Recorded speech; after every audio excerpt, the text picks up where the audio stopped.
wabil khusus kepada pejuang devisa.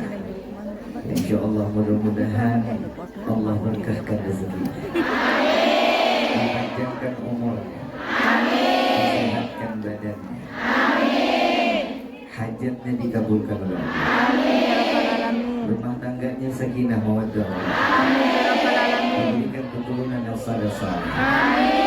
Ya Rabbal Alhamdulillah, fahamdan li Rabbin hassana bi Muhammadin wa anqadhana min dhulmati jahli wa tayyajiri ila nuril islami wa ilmin wa hikmatin wa imanin wa yumnin wa khairin awamiri. Alhamdulillah, alhamdulillah ala ni'matil islam wal iman wa kafa biha min ni'mah. Alhamdulillahilladzi hadana bi abdihil muhtari man da'ana ilayhi bil idni wa kad nadana labbaika ya man dallana wa hadana. Shalla alayka Allahu bari'uka alladzi bika ya mushaffa'u khassana wa habana ma'alika al-adhari ma'dini sirrika al-asma fahum sufunun najati himana labbaik ya Rasulullah labbaik ya Nurullah labbaik ya Habibullah. Pertama-tama limpahan puji serta syukur kita panjatkan kehadirat Allah Subhanahu wa taala yang Maha Agung, yang Maha Luhur, yang Maha Bijaksana.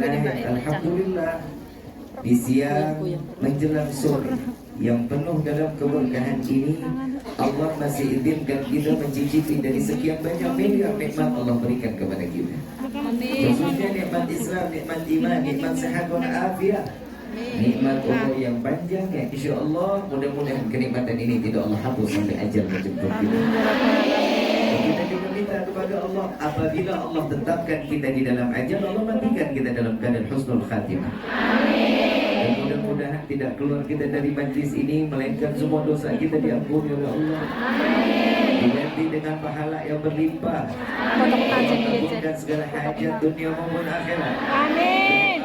Selama ini kita minta maupun yang lupa kita minta semua diijabah. Amin ya rabbal alamin. Ya rabbal alamin. Salawat beserta salam terlimpah curah keharibaan Nabi besar Muhammad sallallahu alaihi wasallam serta keluarga sahabat hingga umatnya sampai yaumil qiyamah. Amin ya rabbal alamin. Ayuhal hadirun jamaah rahimakumullah. Selain syukur yang kita panjatkan, lalu salawat kepada Nabi Muhammad sallallahu alaihi wasallam. Tidak ada keuntungan sedikit pun jika seseorang diberikan satu kebaikan, maka kebaikan tersebut akan menjadi satu keuntungan kebaikan untuk orang lain. Nabi SAW dan di dalam Al-Quran Allah mengatakan, barang siapa yang memberikan kebaikan kepada orang lain, maka Allah yang akan membalas kebaikan tersebut. Hari ini kita telah berbuat baik dan insya Allah kebaikan ini dibalas oleh Allah. Amin. Tadi kita awal di season pertama tadi saya membahas tentang syukur, iman dan takwa. Yang season kedua ini saya ingin bahas hati-hati memilih kawan.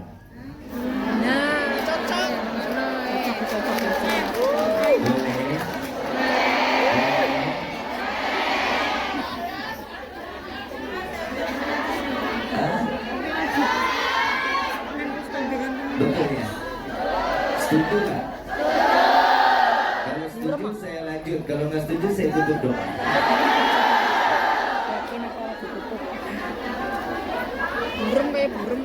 Yang namanya pertemanan Nabi Muhammad SAW, di dalam kehidupan Nabi SAW berkawan dengan siapapun dia, baik dia beriman maupun belum beriman kepada Allah, semua dijadikan kawan oleh Nabi Muhammad SAW. Ada satu kisah tentang satu sahabat Nabi, kawan Nabi, dan dicintai oleh Nabi Muhammad SAW. Ada yang bernama Sayyidina Nu'aiman. Sayyidina Nu'aiman ini sahabat Rasulullah yang dicintai oleh Nabi Muhammad SAW. Bukan karena ibadah, bukan. Nuaiman ini cuma hanya selalu membuat senang hati Nabi Muhammad SAW. Jadi Sayyidina Nuaiman kalau ketemu sama Nabi, dia tahu khamar itu arak haram. Tahu Nuaiman, bukan beliau nggak tahu, tahu. Tapi setiap mau ketemu Nabi, dia minum dulu. Dia minum dulu. Kalau kita bilang menantangin Nabi namanya. Dia minum dulu. Setelah sudah agak mabuk, baru ketemu sama Nabi. Assalamualaikum ya Rasulullah. Waalaikumsalam. Nasihat yang pertama dari Nabi, wahai Nuaiman, jangan minum minuman keras lagi ya. Nabi kasih nasihat. Jawaban Nuaiman, baik, siap ya Rasulullah. Besok ketemu lagi, mabuk lagi. Nuaiman, jangan mabuk lagi ya. Baik ya Rasulullah, siap, saya gak akan mabuk. Ketiga kali datang lagi. Besok dia datang lagi, dia bilang, dia Nuaiman masih mabuk. Di sini Nuaiman ada namanya Nuaiman.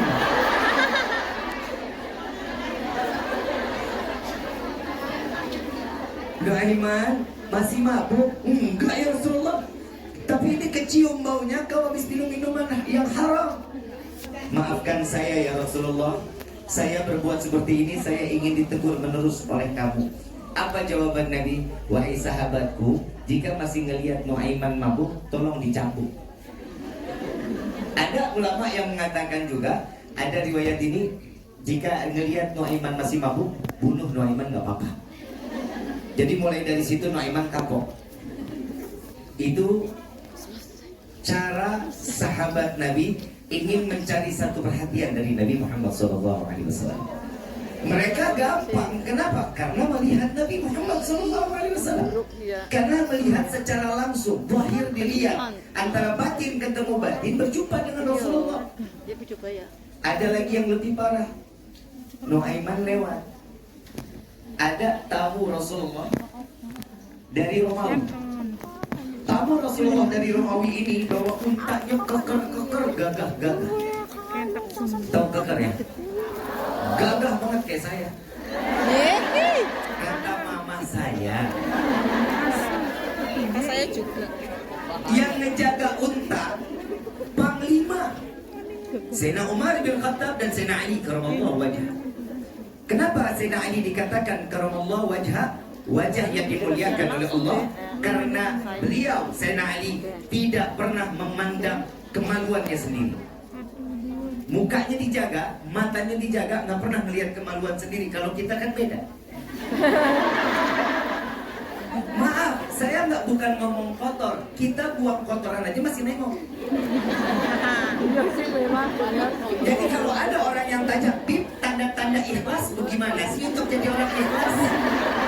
Saya jawab, gak pakai dalil. Kalau buang air besar, buang air kecil, udah nggak nengok, itu tanda-tanda orang ikhlas. Saya lagi bingung, kok manusia segala kotoran udah dibuang masih ditengok? Apa mungkin gak ikhlas? Apa harus dikumpulin lagi? Saya Bib, tadi saya keluar duit hampir $200 Habib. Jadi kalau saya keluarin mau banjir rasanya. Sayyidina Ali yang ngejaga unta sahabat Nabi yang dari Romawi ini, dua panglima tertinggi dan yang paling ditakuti, Sayyidina Umar bin Khattab dan Sayyidina Ali karamallahu wajhah. Yang namanya Nuaiman lagi lewat. Nuaiman lewat, Sayyidina Umar negur, wahai Nuaiman, lihat nih, lihat coba. Ada apa? Unta cakep banget katanya. Sayyidina Ali nyaut, ini kalau dijadiin daging guling nikmat pasti katanya. Mau? Kata Sayyidina Nuaiman. Dua-duanya tertawa. Tidak lama Rasulullah panggil dari dalam, Ali, Umar. Baik ya Rasulullah. Karena sahabat Nabi kalau udah mendengar suara Nabi langsung sigap, berdiri, datang, sami'na wa ata'na, mendengar dan bertahan. Beliau masuk karena dipanggil Nabi. Begitu keluar melihat ini unta sama kepalanya udah pisah. Nuaiman bilang, Ya Umar, ya Ali, aku sudah selesaikan, engkau tinggal pesiani katanya. Mau di sate silahkan, mau dibakar silahkan, mau dijadiin daging guling silahkan. Ini dua-duanya deg-degan ini. Ini unta-unta tamunya Rasulullah Sallallahu Alaihi Wasallam. Zainab Nuaiman buru-buru kabur karena tahu ini unta-unta sahabat saudara Nabi dari Romawi, dan dia ingin memeluk agama Islam. Melihat keadaan ini agak goyang iman orang Romawi. Kenapa? Ya Allah, saya nggak ada, unta saya aja dibunuh. Ini gimana nabinya nggak ada, saya yang dibunuh. Akhirnya ini Nuaiman tahu ini adalah kendaraan sahabat Nabi dari Romawi, kabur sampai ke ujung perbatasan Madinah. Madinah Munawwarah perbatasan. Ketemu sahabat Ahlul Badar persis lagi menggali sumur. Ini dia begitu lewat, Nuaiman ditanya, "Wahai Nuaiman, jauh bener mainnya. Kenapa jauh-jauh?" "Wahai sahabatku, aku dikejar oleh 3 penjahat." Kata Nuaiman, "Tolong, saya butuh tempat untuk berlindung. Boleh nggak saya masuk ke dalam lubang sumur ini?" "Silakan, tapi tolong siapapun yang bertanya cari saya, bilang nggak ada, bilang nggak tahu, sekalipun Rasulullah." Dia bilang sahabat yang ada di ujung Madinah cuma bisa bilang, "Mana mungkin Rasulullah sampai ke ujung sini, mau ngapain?" Dia jawab, "Ya, saya akan jaga amanah." Wa subhanallah, Nuaiman masuk ke dalam sumur. Ditutup sumurnya. Subhanallah, Sayyidina Umar, Sayyidina Ali, dan Rasulullah Sallallahu Alaihi Wasallam dengan kudanya mencari Nuaiman. Karena Rasulullah tanya, siapa yang bikin unta jadi begini? Siapa yang dikatakan? Dua-duanya jawab dengan serentak, "Nuaiman ya Rasulullah." Cari Nuaiman, cari Rasulullah. Sampai ke perbatasan Madinah, tiba-tiba sahabat Ahlul Badar ini, dia mengatakan, "Ya Rasulullah, ada apa? Kenapa engkau sampai jauh-jauh ke sini?" "Saya sedang mencari Nuaiman." Mulai deg-degan ini sahabat Badar. Karena amanah sudah dipegang. "Adakah kau melihat Nuaiman, wahai sahabatku?" kata Rasulullah. Dia bilang, "Ada, saya nggak jaga amanah." Soalnya bilang, sekalipun Rasulullah yang tanya, dia nggak berani jawab. Dengan jawaban sahabat Badar ini, Allah kasih kecerdasan. "Ya Rasulullah, mata ini tidak melihat sesungguhnya di mana Nuaiman." Tapi tangannya begini. Tangannya pucuk ke dalam sumur. Begitu dibuka, Nuaiman keluar. "Kenapa kau hianat kepadaku?" Tanya Rasulullah, "Apakah tinjau engkau ada di dalam sumur?" Apa manfaat sahabat Rasulullah? Apapun kejadiannya, amanah dipegang, dijaga betul-betul. Dan Nuaiman dihukum oleh Rasulullah, suruh mencari unta lebih baik 10 kali dari unta yang dipotong.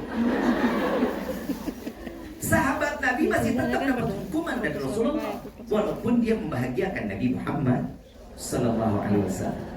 Hadits Nabi Sallallahu Alaihi Wasallam, barang siapa menyenangkan hati mukmin lainnya, maka Allah akan memberikan 60 kebaikan, bahkan lebih baik daripada ibadah 60 tahun lamanya. Jadi bersahabat harus sering nyenengin, jangan ngegedekin. Nanya kabar, "Assalamualaikum, Waalaikumsalam. Bu, sehat, alhamdulillah. Ada uang 100?" Jadi nanya kabar cuma mau ada perut. Biar gak putus silaturahmi, coba pinjam 100. Kadang manusia udah dikasih berteman, tapi temannya juga gak tahu ini. Kadang berteman ini susah menjaga hati. Makanya Nabi Sallallahu Alaihi Wasallam mengajarkan kita di dalam berdoa, di dalam sujud terakhir kita, "Ya mugallibal qulub, tsabitkan bi ala dini." Wahai yang maha pembolak-balik hati, tetapkan hati kami dalam agamamu. Apa manfaatnya? Jika seseorang yang hatinya penuh dalam agama, maka satu sama lain akan menjaga hati satu sama lain. Insya Allah. Ini masih panjang nih ceritanya, Noiman masih perlu lagi. Masih boleh lanjutin?